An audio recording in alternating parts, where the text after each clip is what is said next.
देश के दुश्मन। ये कवर चित्र है दोस्तों।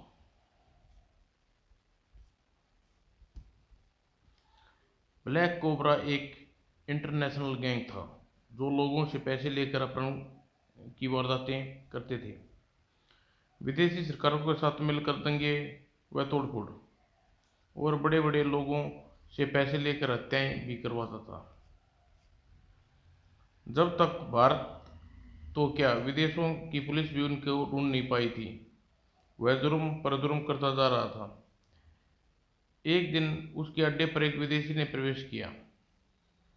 राका, वो देखो वह कौन अंदर घुसा रहा है, देखते हैं। दोनों उस विदेशी के पास पहुंचे। तुम कौन और किससे मिलना है? मैं ब्लैक कोबरा से मिलना चाहता हूँ। तुम्हें बात से क्या काम है? काम मैं उसी को बताऊंगा। तुम मुझे उसके पास ले चलो। तुम्हारे पास का ही फायदा है। शेरा, तुम यहीं रहना, मैं बास को खबर दे कर आता हूँ। राका ब्लैक कोबरा के पास पहुंचा। बास, एक विदेशी आपसे मिलना चाहता है, कहता है इसमें बात में आपका ही फायदा है। तुम उससे बिठाओ, मैं अभी आता हूँ। बास आपसे थोड़ी देर बाद मिलेंगे। आप यहाँ बैठिए, बास अभी आने वाले हैं। थोड़ी देर बाद ब्लैक कोबरा वहाँ पहुँचा।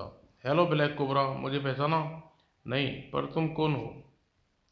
मेरा नाम विल्सन है, जेम्स है, और मैं आपसे मिलने सीधे इंग्लैंड से आ रहा हूँ। विलियम जेम्स नाम कुछ सुना हुआ लगता है। कहीं तुम विलियम जेम्स तो नहीं जो पीछे स्कॉटलैंड की पुलिस पड़ी है? यस, मैं वही हूँ। लेकिन यहाँ किस चक्कर में आए हो? मेरे पास बहुत बढ़िया स्कीम है। अगर वो कामयाब हो गई तो मेरे साथ तुम भी मोटा माल कमा सकते हो। स्कीम? कैसी स्कीम? स्कीम मैं तुम्हें यस करने पर ही बताऊंगा। अगर तुम्हारी स्कीम में दम हुआ तो मेरी यहाँ होगी, नहीं तो तुम दम है। मेरी स्कीम में बहुत दम है, पर मेरा प्लान एकदम फुल प्रूफ है। तो फिर जल्दी बोलो, स्कीम क्या है? तुम्हारे देश के वैज्ञानिक डॉक्टर स्वामी ने चुंबक रडार प्रणाली का आविष्कार किया है। उसे उसकी फाइल चाहिए। क्या बकते हो? शायद तुम जानते नहीं कि ऐसे आविष्कारों की फाइलें रक्षा मंत्रालय की सबसे सुरक्षित स्थान पर रखी जाती है। जानता हूँ, इसलिए मैं यहाँ आया हूँ, क्योंकि तुम्हारे लिए यह कोई काम मुश्किल नहीं है। नहीं, वो तो ठीक है, पर फाइल के बदले में हमें क्या मिलेगा? इस काम के बदले तुम्हें $10 लाख तक दे सकता हूँ। बकवास! तुम क्या समझते हो? $10 लाख के बदले में फाइल तुम्हें मिल जाएगी? फिर तुम ही बताओ, तुम क्या चाहते हो? $25 लाख? ओह नो, इतना तो मैं नहीं दे सकता। तो फिर फुटते नजर आओ यहाँ से। ऐसे मत कहो ब्लैक कोबरा, मैं तुम्हारे पास उम्मीद करके आया हूँ। तो फिर निकालो $10 लाख एडवांस, बाकी रकम काम होने पर। ज़्यादा अच्छा, अगर तुम्हारी यही जिद है तो फिर 25 लाख की सही, लेकिन $10 लाख तुम मुझे पहुंचाने कहाँ होंगे? शाम को तुम्हें नगर के बाहर वाले खंडर पर मिलूंगा, वहीं। इंस्पेक्टर गौतम उसी इलाके में का माना जाना माना पुलिस इंस्पेक्टर था, जिसका नाम सुनकर बड़े बड़े अपराधी थर थर कांपने लगते थे। एक दिन शाम को इंस्पेक्टर गौतम एक कार से विलियम जेम्स की झलक देखी। अरे, ये जेम्स और खुद यहाँ कुछ चक्कर है, मुझे इसका पीछा करना चाहिए। और गौतम उसकी मोटरसाइकिल से जेम्स की कार के पीछे करने लगा। आज तू बचकर नहीं जा सकोगे बच्चों। कुछ देर बाद कार शहर के बाहर बने खंडर के पास जाकर रुकी। कोबरा पहले से ही खंडर में विल्सन जैक्सन का इंतजार कर रहा था। गौतम भी विल्सन के पीछे पीछा करते हुए वहां पहुंचा। विल्सन खंडर में पहुंचने पर, ये लो पूरे $10 लाख, अगर चाहो तो गिन लो। नहीं, मुझे तुम पर विश्वास है, फिर भी अगर कम हुए तो तुम्हारी खैर नहीं। अब बोलो कोबरा, मेरा काम कब तक होगा? जल्दी, पहले मुझे हरदेव जोशी से मिलना दो। कौन हरदेव जोशी? जोशी वह घोड़े का नाम है जो दाना मिलते ही अपना काम करने के लिए चला आता है। ठीक है, अब मैं चलता हूँ। अगर मुझसे मिलना चाहो तो मैं होटल कलराक में 116 नंबर कमरे में ठहरा हूँ। ओके, मैं जोशी को लेकर वहीं पहुँचूंगा। गौतम के कान खड़े हो उधर ही लगे हुए थे। जरूर कोई गहरा चक्कर है, पर यह जोशी कौन है यह समझ में नहीं आया। तभी गौतम के आंखों के पीछे अंधेरा छा गया। खड़ा कुछ देर बाद होश आने पर मुझे इस गड़बड़ के बारे में फौरन कमिश्नर साहब को सूचित करना होगा। और कुछ देर बाद पुलिस कमिश्नर कार्यालय की ओर जा रहा था। गौतम ने पुलिस कमिश्नर को सारी बात बताई। गौतम की सारी बात सुनने के बाद ब्लैक कोबरा और विल्सन मिलना एक जरूरी कोई गहरी साजिश है, इसलिए मैं तो फौरन आपके पास आया हूँ सर। गौतम, अन्यासी तुम इस केस को इन्वॉल्व हो गए हो, इसलिए मैं चाहता हूँ ये केस तुम ही डील करो। सर, वह हरदेव जोशी कौन है? जोशी रक्षा मंत्रालय के ऊंचे पद पर नियुक्त है। तुम्हें उस पर भी नजर रखनी होगी। मैं पूरी होशियारी से काम करूंगा सर।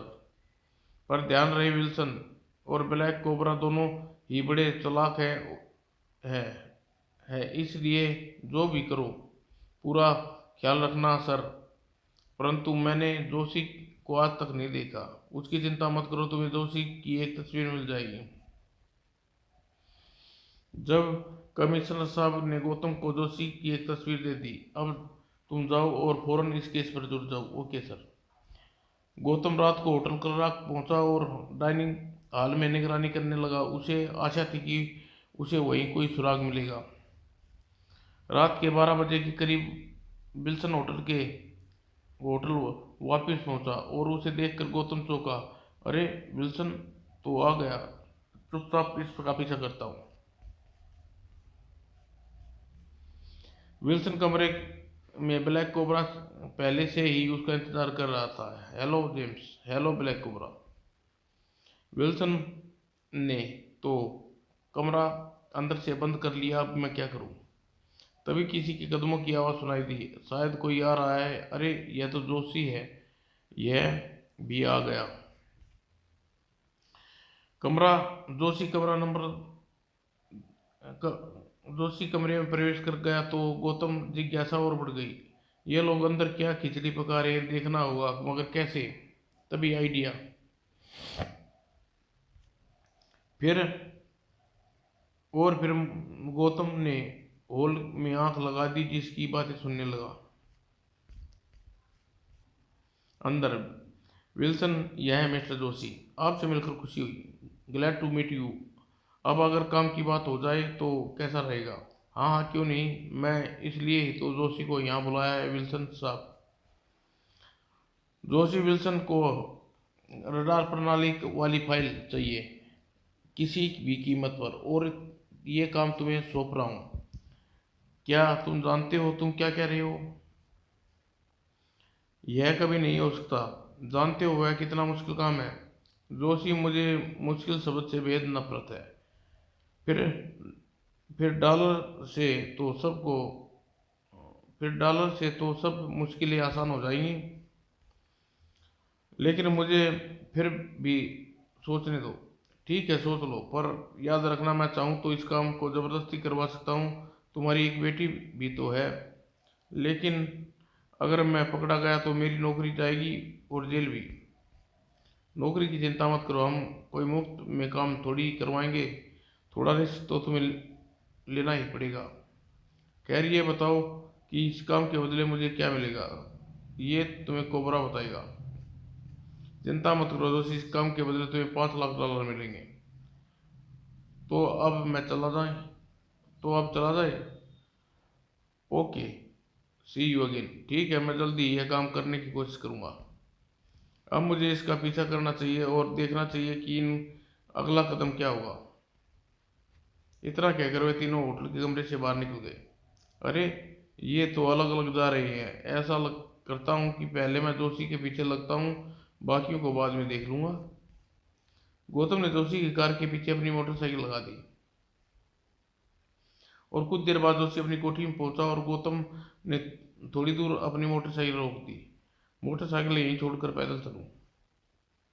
जोशी कोठी के अंदर आ गए। पापा, आपने फिर आने में देर कर दी। बेटी, आज ऑफिस में इतना काम था, थक कर चूर हो गया हूँ। तुम्हारे हाथ की गर्मा कॉफी मिल जाए तो मजा आ जाएगा। अभी लाई पापा। जोशी और उसकी बेटी की बातें सुनकर गौतम को लगा कि यहाँ रुकना बेकार है। अगले दिन जोशी कहीं जा रहा था कि ओह सर, यह और कोई नहीं बल्कि छद्म में गौतम था। उसे टक्कर से उसने जोशी के पर्स को मार लिया था। घर पहुंचने पर जोशी ने देखा कि उसके पर्स उसकी जेब में नहीं है। हे भगवान, मेरा पर्स जरूर आप ऑफिस में भूल आए होगे। तभी कौन हो सकता है, ठहरो मैं देखता हूँ। दरवाजा खोलने पर, नमस्ते साहब। कौन हो तुम भाई, मैंने तुम्हें पहचाना नहीं। जी, मेरा नाम कृपा राम है। यह लीजिए आपका पर्स। पर्स? ओह थैंक्स गॉड, लेकिन तुम्हें यह कहाँ मिला? रक्षा भवन के बाहर जो आपसे टकराया था वह जेब कतरा था। उनो देखकर मुझसे रहा नहीं गया। मैंने उसकी खूब मरम्मत की और फिर आप उसके परस लेकर आपको देने चला आया। वैसे भाई कृपाराम, तुम अब आदमी ईमानदार हो। तुम क्या काम करते हो? जी, मैं बेकार हूँ। मैं मैट्रिक पास हूँ और ड्राइविंग भी जानता हूँ। पापा, फिर तो आप इसे अपना ड्राइवर बना रख ले। वाह, मेरी बेटी कितनी सियानी है। कृपाराम, आज से तुम हमारा ड्राइवर, ठीक? मैं आपका यह एहसान कभी नहीं भूलूंगा, पर एक छोटी सी दिक्कत विनती है। हाँ हाँ, वो भी बताओ। साहब, मेरा एक भाई है दयाराम, वह भी बेकार है, इसलिए चाल का किराया भारी पड़ता है। यदि आप आने दे तो उसे भी, ठीक है, उसे भी ले आओ तुम ड्राइवर और घर के लिए। दयाराम, शुक्रिया साहब। दूसरे दिन जब आशा कहीं जा रही थी तो अचानक उसके पास एक कार आकर रुकी। उसमें से दो बदमाश निकले जिन्होंने एक ने उसकी नाक पर क्लोरोफार्म भरा रुमाल रख दिया और फिर काम हो गया है, फटाफट चलो। और वे दोनों आशा को कार में डालकर चल दिए। अगले अगले दिन जोशी के घर की फोन की घंटी बजी। जोशी ने फोन उठाया। Hello, Joshi speaking. जोशी, मेरी बात ध्यान से सुनिएगा। तुम्हारी बेटी आशा मेरे कब्जे में है। नहीं नहीं, ये नहीं हो सकता। अगर विश्वास नहीं आता हो तो सुनो। पापा, पापा, मुझे इन लोगों ने पकड़ लिया रखा है, मुझे इनसे छुड़ाओ। कौन हो तुम और तुमने आशा को क्यों पकड़ रखा है? क्या चाहते हो तुम? मैं विल्सन बोल रहा हूँ। रडार प्रणाली वाली फाइल दे दो और अपनी बेटी को ले जाओ। विल्सन, मुझे तुमसे ऐसी आशा नहीं थी। मैं तुम्हें वो फाइल किसी कीमत पर नहीं दूंगा। अगर ऐसे ही अपनी बेटी आशा को भूल जाओ। नहीं नहीं, मेरी बेटी को छोड़ दो, फाइल तुम्हें मिल जाएगी। नो जोशी, पहले फाइल फिर बेटी। ठीक है, मैं 2 घंटे बाद फ़ोन करूँगा। इतना कहकर जोशी ने फ़ोन रख दिया। क्या हुआ मालिक, किसी ने आशा का अपहरण कर लिया है? दयाराम कुछ सोचकर जोशी ने कपड़े बदले और कृपा राम के पास आया। चलो कृपा राम। किधर साहब? तुम चलो, रास्ते में बता दूंगा। और कृपाराम जोशी की कार में बैठकर चल दिए। जोशी कोबरा के अड्डे पर पहुंचा। तुमने मुझे किस मुसीबत में फंसा दिया कोबरा? क्यों, क्या हुआ? अभी अभी मुझे विल्सन का फोन आया। उसने मेरी बेटी का अपहरण कर लिया और कहता है फाइल दो और बेटी को ले जाओ। तो विल्सन डबल क्रॉस कर रहा है। Double cross? वो कैसे? उसने मुझे जो डॉलर दिए थे वे भी नकली हैं। हर गड्डी का पहला और आखिरी डॉलर असली था। और बस, वाह, विल्सन का बच्चा बड़ा चालाक निकला। एक बार मेरे हत्थे चल लग जाए, सारी चालाकी निकाल दूंगा उसकी। खैर, तुमने उससे क्या कहा? 2 घंटे बाद वो मुझे फिर फोन करेगा। वह क्या करे वह क्या करेगा? फोन मैं करता हूँ। कोबरा ने विल्सन को होटल में फोन मिलाया तो पता चला कि वह वहां से विल्सन होटल छोड़ चुका है। क्या हुआ? विल्सन होटल छोड़ चुका है। यह सुनकर कोबरा ने रिसीवर रख दिया। हे भगवान, मेरी बेटी का क्या हुआ? तुम चिंता मत करो, मेरे आदमी उसे पताल से भी ढूंढ निकालेंगे। आओ मेरे पास, तुम्हारे घर चलते हैं, वहीं उससे फोन का इंतजार करेंगे, चलो। कोबरा और जोशी कार में बैठ गए और कार जोशी के घर की तरफ बढ़ गई। कार कृपाराम का ड्राइवर कर रहा था। ये कोबरा को घर क्यों ले जा रहा है? मुझे अपनी आंख और कान दोनों खुले रखने होंगे। आधे घंटे बाद कार जोशी की कोठी के पर पहुंच गई। जब जोशी कृपाराम से बोला, कृपाराम तुम अपने कमरे में जाओ, जरूरत हुई तो बुला लूंगा। अच्छा मालिक। और सुनो, दयाराम को अंदर भेज देना। जी अच्छा। उधर आ गए श्रीमान? हाँ आ गया। कुछ सुराग मिला? शिशिर धीरे बोलो, कोबरा भी आया है। और हाँ, जोशी ने तुम्हें बुलाया? अच्छा। हाँ मैं चलूँ? और सुन, वे क्या बात करते हैं? हाँ, जब तक मैं कमिश्नर साहब को फोन करके आता हूँ। और कृपाराम ने एक बूथ पर कमिश्नर साहब को फोन करके सारी बात बताई। इसका मतलब अब जोशी की बेटी को बचाने के लिए फाइल चुराना जरूर आएगा। मेरा भी यही अनुमान सर। ठीक है, मैं बंसल और जोशी के ऑफिस में प्लांट प्लांट कराता हूँ। तुम भी होशियार रहना, समझे? समझ गया सर। मैं बंसल यह इजाज़त जरूर दे दीजिएगा कि इस तरह काम करने जिससे जोशी उस पर शक न करे, ठीक है? उधर दयाराम जोशी के पास पहुंचा। आज्ञा कीजिए मालिक, सका चलाओ। लेकिन सब्र करो जोशी, दो चार पैक पीने से तुम्हारा दिमाग ठिकाने आ जाएगा। थोड़ी देर बाद दयाराम स्कॉच ले आया। लीजिए साहब। आज तो स्कॉच भी फीकी लग रही है। शांति रखो, जब तक विल्सन का फोन न आ जाए तभी टिन टिन। लो, आ गया फोन। ठहरो, मैं बात करता हूँ। विल्सन ने, बच्चे मैं तेरी बोटी बोटी कर दूंगा। मैं विल्सन का बच्चा नहीं, खुद विल्सन बोल रहा हूँ। कोबरा, फोन जोशी को दो। नहीं, तुम्हारी डीलिंग मेरे से के साथ हुई थी, मुझसे बात करना होगी। ठीक है, तो सुनो, कल श्याम जोशी के हाथ वह फाइल भेज देना, लड़की तुम्हें मिल जाएगी। विल्सन, ये ब्लैकमेलिंग है, तुम्हें बहुत महंगी पड़ेगी। बोलो फाइल कहाँ है, पहुंचानी है। मैं चाहता हूँ ये डीलिंग हमने जहाँ से शुरू की थी वहीं खत्म हो जाए, यानी शहर के बाहर वाले खंडर में। समय याद रखना, शाम 6 बजे। Hello hello. जोशी, उस उल्लू के पट्टे ने फोन काट दिया। कहता क्या है वो? कह रहा था शाम 6 बजे शहर के बाहर वाले खंडर में फाइल लेकर आ जाओ, आशा को ले जाओ। चिंता मत करो जोशी, तुम कल फाइल ले आना। हम भी उस हरामजादे को वैसे ही डबल क्रॉस करेंगे जैसे उसने हमें किया था। फाइल तो मैं अब लानी ही पड़ेगी। अगले दिन जोशी जब ऑफिस पहुंचा। Good morning sir. मॉर्निंग, लेकिन तुम हो कौन? मेरा नाम बसंत है सर। मैं मुखर्जी की जगह आया हूँ। लेकिन आप बेफिक्र रहिए सर, मैं मुखर्जी से अच्छा सहायक बनकर दिखाऊंगा। सच कह रहे हो? जी हाँ सर। सुना आपने, ये नीचे जो भी काम करता है उसे रुपये पैसे की कोई कमी नहीं रहती।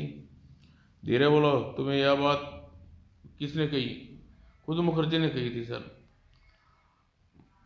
अगर ऐसी है तो सुनो। इतना कहकर जोशी धीरे धीरे से कुछ समझाने लगा। खुसर फुसर। ठीक है सर, जैसा आप कहेंगे वैसा ही करूँगा। अच्छा, आप अपना सीट पर जाओ, मुझे कुछ सोचने दो। शाम को शहर के बाहर वाले खंडर पर कोबरा और जोशी पहुंचे तो विल्सन वहां अपने साथियों के साथ पहले ही मौजूद था।